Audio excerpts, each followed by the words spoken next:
All the Young Dudes, chapitre 2, première année, le Poudlard Express. Rémus frotta son crâne une nouvelle fois, puis son nez, qui n'arrêtait pas de couler depuis le dîner de la veille et le coup de poing que lui avait envoyé un autre garçon. À sa décharge, Rémus avait lancé le premier coup. Mais l'autre, Malcolm White, du haut de ses 14 ans, faisait 2 fois la taille de Rémus qui n'en avait que 11. Malcolm avait fait rire tout le monde en affirmant que Rémus était envoyé dans une école spéciale pour les débiles, et il n'avait pas pu se résoudre à le laisser dire. Maintenant, il avait un œil au beurre noir et il regrettait. Tout le monde dans sa nouvelle école allait le prendre pour un voyou. Mais après tout, il en était sûrement un. D'une claque sur la main, la directrice l'empêcha de se gratter davantage, et lui jeta un regard noir. Il se tenait dans l'immense gare de King's Cross, fixant 2 numéros de quai, le numéro 9, puis le numéro 10. La directrice regarda à nouveau la lettre qu'elle tenait dans sa main. Bonté divine, elle marmonna. On doit courir à travers la barrière, dit Rémus. Je vous l'ai dit. Ne sois pas ridicule, je ne courrai à travers rien du tout. Mais j'y vais tout seul alors, laissez-moi là. Rémus n'avait qu'à moitié cru Dumbledore lorsqu'il lui avait expliqué comment accéder à la plateforme 9 3/4. Mais ensuite, des colis livrés par des hiboux avaient commencé à arriver pour lui, contenant des livres étranges, des vêtements bizarres et toutes sortes d'objets comme des plumes et du parchemin. Dumbledore s'était montré d'une générosité sans faille au cours du dernier mois.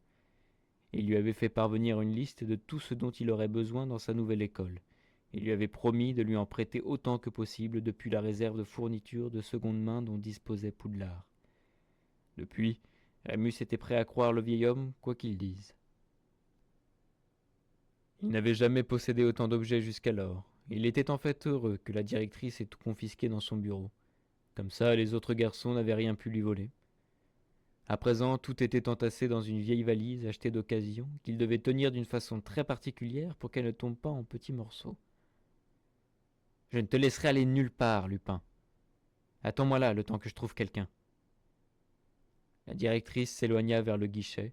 Son gros postérieur se balançait au rythme de ses pas. Rémus lui jeta un regard furtif, puis se lécha la lèvre. C'était peut-être sa seule chance. Il courut jusqu'à la barrière le plus vite qu'il put, fermant étroitement les yeux alors qu'il s'approchait des tourniquets en métal. Mais il ne heurta absolument rien. L'atmosphère changea, il rouvrit les yeux pour découvrir une plateforme complètement différente, pleine de gens. Non, pas des gens. Des sorciers. Le train était énorme, magnifique et ancien. Le Poudlard Express. Il agrippa sa valise à 2 mains, se mordant la lèvre. Il y avait beaucoup d'autres enfants, de son âge et plus âgés, mais ils étaient tous entourés de leur famille, certains pleurant alors qu'ils étaient enlacés et embrassés par leur mère. Il se sentit tout petit et très seul. Il valait mieux se dépêcher de monter dans le train. À l'intérieur, il ne parvint pas à atteindre le porte-bagages pour ranger ses affaires. Alors il choisit un wagon vide et posa la valise sur le siège à côté de lui. Il observa les gens sur le quai à travers la fenêtre, son front posé contre la vitre froide. Il se demanda s'ils venaient tous de familles de sorciers. Il se demanda aussi si l'un d'entre eux avait des crises comme les siennes. Sans doute pas. Aucun ne semblait avoir de cicatrices. Certains portaient des vêtements normaux, comme lui, quoiqu'avec moins de trous et de taches. Mais d'autres portaient de longues robes sombres et de grands chapeaux pointus. Quelques enfants avaient des chouettes ou des chats transportés dans des paniers. Il vit même une fille avec un petit lézard perché sur l'épaule. Rémus commença à se sentir encore plus nerveux. Son estomac se retourna lorsqu'il réalisa que malgré tout ce que Dumbledore avait dit à propos de se trouver parmi les siens, il serait tout aussi peu à sa place à Poudlard que partout ailleurs. C'est alors qu'il réalisa que quelqu'un le regardait depuis le quai. C'était un garçon de son âge, grand et mince, mais pas maigre comme Rémus.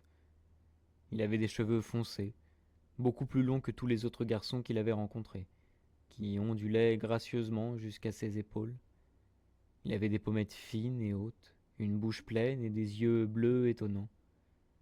En voyant Rémus le fixer, L'autre garçon argua un sourcil parfait dans un geste qui semblait dire sans erreur possible « Et qu'est-ce que tu regardes ?» Rémus coinça sa langue sous sa lèvre inférieure pour bomber son menton, affirmant sa grimace la plus laide. L'autre garçon sourit, juste un peu, puis leva 2 doigts vers lui. Rémus faillit lâcher un rire. « Sirius, qu'est-ce que tu fais ? Viens ici tout de suite !» Une sorcière à l'air plutôt sévère, avec les mêmes sourcils anguleux que le garçon apparut, éloignant son fils de la fenêtre. Le garçon roula les yeux, mais il obéit et ils disparurent plus loin sur la plateforme. Rémus se rassit sur le siège en cuir abîmé et soupira. Il commença à avoir faim et espérait que le voyage ne serait pas trop long. La directrice lui avait donné 2 sandwichs au fromage et aux cornichons et une pomme, mais il ne lui faisait pas vraiment envie. Après quelques minutes, la porte de son compartiment s'ouvrit et une fille entra en courant. Elle ignora Rémus, se précipitant vers la fenêtre, pressa ses mains contre la vitre et fit frénétiquement signe à sa famille qui se tenait sur le quai. Elle était petite et pâle, avec une chevelure d'un roux vif tirée en arrière en une tresse serrée. Son visage était mouillé de larmes. Elle continua à agiter la main alors que le train s'éloignait, ses parents lui répondant en lui envoyant des baisers. Une fille au visage aigri se tenait à côté d'eux, les bras croisés. Une fois que le train eut complètement quitté la gare, la jeune fille aux cheveux roux s'assit en face de Rémus en soupirant profondément. Elle le regarda avec de grands yeux verts et humides. « C'est horrible de devoir dire au revoir, hein ?» Elle avait un fort accent de la classe moyenne. Ouais, j'imagine, » acquiesça Rémus, gêné. Il n'aimait pas vraiment les filles. Saint-Édie était un établissement non mixte, et les seuls contacts qu'ils avaient eus avec des femmes se résumaient à la directrice et à l'infirmière de l'école. De vieilles garces, l'une comme l'autre. La fille le regardait avec curiosité. « Tu viens aussi d'une famille de moldus ? Je m'appelle Lily. » « Rémus, » répondit-il maladroitement. « Mon père était un sorcier, mais je ne l'ai pas connu. Donc j'ai grandi avec les moldus. » Je n'y ai pas cru quand j'ai reçu ma lettre. Elle lui sourit chaleureusement, oubliant sa tristesse. Mais j'ai hâte de voir comment c'est, pas toi ? Il ne savait pas comment lui répondre, mais il n'eut pas à le faire. La porte s'ouvrit une fois de plus et un garçon passa la tête à l'intérieur. Il avait de longs cheveux noirs, comme celui auquel Rémus avait fait des grimaces, mais ils étaient raides. Il avait un long nez et fronçait les sourcils. « Te voilà, Lily. Je t'ai cherché pendant un temps fou, » dit-il en lançant à Rémus un regard méprisant, celui auquel il était tout à fait habitué. « Sève !» Lily sauta de son siège et serra le garçon dans ses bras. « Je suis trop contente de te voir !» Il lui tapota l'épaule timidement, les joues légèrement roses. « Viens t'asseoir dans mon compartiment, il y a de la place. »« Oh !» Lily se retourna. « Rémus peut venir ? Il est tout seul. » »« Je ne suis pas sûr. » L'autre garçon, Sève, observa Rémus de haut en bas, l'analysant morceau par morceau. La coupe de cheveux de voyou, le jean effiloché, le t-shirt usé, la valise d'occasion. Il n'y a peut-être pas tant de place. Rémus s'affala sur son siège et posa ses pieds sur la banquette d'en face. Va te faire voir alors. J'ai pas envie d'aller dans ton compartiment débile. Et il se tourna avec résolution vers la fenêtre. Lily et l'autre garçon partit. Rémus laissa ses pieds retomber sur le sol. Il soupira. C'était bruyant à l'extérieur de son petit compartiment. Il pouvait entendre des cris, des rires, des hiboux ululants et quelques jeunes élèves qui pleuraient encore. Une fois de plus, il se trouva enfermé à l'écart de tous les autres. Il commença à se demander si ce n'était pas son destin. Peut-être qu'une fois arrivé à Poudlard, il le forcerait aussi à dormir tout seul dans une cellule. Il y eut un claquement de porte soudain, un son court et joyeux, et elle s'ouvrit une fois de plus. Rémus s'affala encore plus bas sur son siège alors qu'un garçon au visage amical, aux cheveux bruns et aux grandes lunettes rondes entrait en souriant. « Hé !» Il tendit la main à Rémus. « Première année ? Moi aussi, je m'appelle James. » Il lui fit un signe de tête pour désigner un petit garçon qui l'avait suivi. « Lui, c'est Peter. » Rémus serra la main de James. Cela lui sembla facile et confortable. Pour la première fois, le sac de nœuds qu'était son estomac commença à se desserrer. Rémus, on peut s'asseoir ici? Tous les autres sont pleins et Peter est malade en train. C'est pas vrai, murmura Peter en prenant place en face de Rémus, le regardant avec méfiance. Il avait le teint un peu vert, les coudes sur les genoux. Il se frotta les mains et fixa le sol. Tu sais dans quelle maison tu seras? Lui demanda James de but en blanc. Rémus secoua la tête. Il ne connaissait rien aux maisons. Est-ce que c'était là où ils allaient dormir? Dans laquelle étaient tes parents? Persista James. Ils sont allés à Poudlard?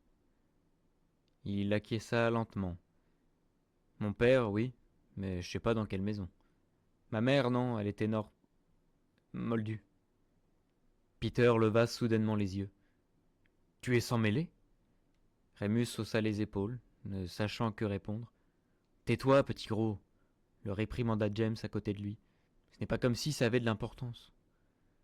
Rémus était sur le point de demander ce qu'était un sang-mêlé quand la porte s'ouvrit encore. C'était le beau garçon qui lui avait fait un doigt d'honneur sur le quai. Il lui jeta un coup d'œil furtif. Aucun d'entre vous n'a de lien de parenté avec moi, n'est-ce pas? Il avait une voix traînante et le même accent de la haute société que Peter et James. Rémus, tout à coup, décida de tous les détester. Il savait par avance qu'il n'allait jamais être assez bien pour eux, en plus d'être un sang-mêlé, quoi que cela puisse vouloir dire. « Je ne pense pas, » répondit James en souriant. Il tendit la main une nouvelle fois. « James Potter. » L'autre garçon la serra sans hésiter. « Oh, parfait, un Potter. Mon père m'a dit de ne pas leur adresser la parole. » Il prit place à côté de Rémus, tout sourire. « Sirius Black. »